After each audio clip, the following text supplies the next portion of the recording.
Endangered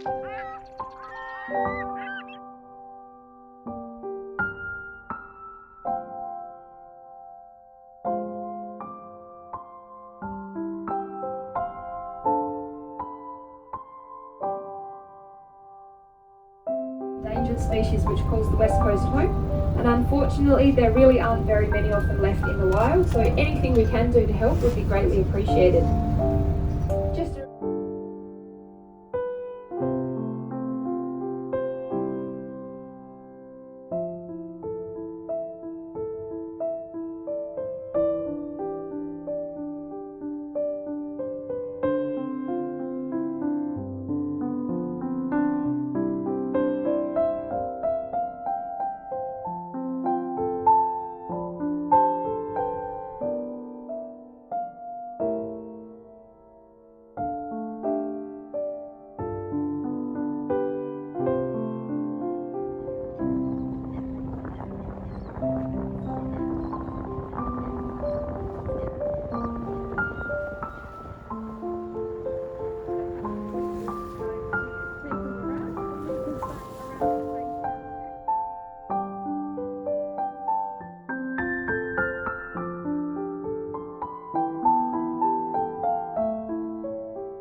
angle, and the hot air produced, it spirals around the oven, creates a vortex, evenly heating the oven.